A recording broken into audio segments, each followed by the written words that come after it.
Hey guys, welcome back to my YouTube channel. Callie, what are you doing? What are you doing? Anyways, welcome back to my YouTube channel.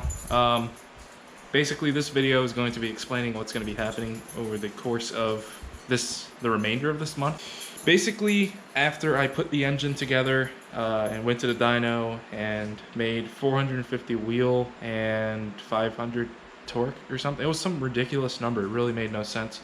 After I did a couple pulls on the road, I started to get blow-by, like really bad, to the point where I thought I needed my fire extinguisher because I thought something was on fire. It's coming out the dipstick, it's coming out the catch can. Another issue I'm having is my turbo is pretty much shot, and I'll show you that in a second.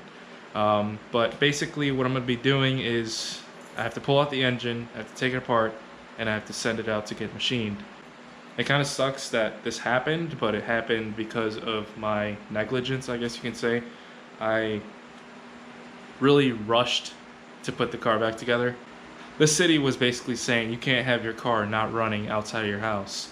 So now the car is in the garage, so now I can take my time, and it's convenient because it's hidden from plain view, so I can take my time and do everything right. Basically what I have to take care of first before I pull the engine, so I can get some proper dimensions and make sure everything's gonna fit. I have a new radiator up top on the rack over there.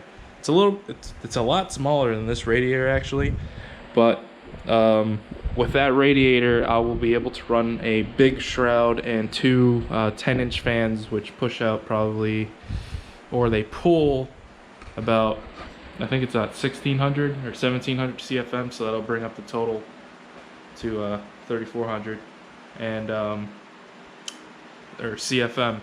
So that will give me an exceptional amount of airflow compared to this single fan setup that I have with a shroud that is probably about 1/2 inch. It's only from about this face to the actual fins themselves, so it doesn't give it that much of a buffer for the low pressure to pass through the rest of the fins, and it primarily focuses where the fan is. So another thing that I'm going to be implementing is I went online and I found basically a nozzle misting setup. I kind of thought of the idea because when the car was getting hot, I sprayed cold water on the radiator and it brought the temperatures down. So it's evaporative cooling, basically what it is. And so what I'm going to be implementing into the engine bay is a windshield wiper fluid container with an electric water pump and all that stuff, and I'll run a 1/4 inch line with the nozzles on it, and it'll mist cold water or even whatever temperature, ambient temperature water onto the radiator, and with the air flowing through it, it'll evaporate and it'll pull heat with it. So there's a Japanese drifter, I can't remember his name, I think it's a yellow S15, and he's using that technology or that method of cooling down his radiator and intercooler, but I only really need it for my radiator because I'm not pushing much horsepower. Probably at the end of the day I'll probably end up going for 500, and that'll be a good number. One of the primary reasons that I think I'm not making the horsepower that I should be is obviously my turbo isn't that big. One of the biggest issues with this turbo that I'm having is, let me pull the air filter off that I now have that I didn't have before. Basically, oh god. Okay, let me see. It's on there tight.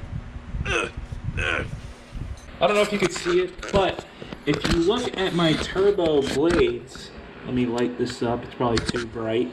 Their edges are rounded, and there's quite a clearance between the edges and the housing itself. Originally these are supposed to be sharp and riding along the edges, so basically the efficiency of this turbo is dead. So no forward back play, not much up and down, but I guess the seals are done. Something's going on because it's burning oil on this back half here it's seeping through and onto the actual turbine housing. So I gotta take care of that.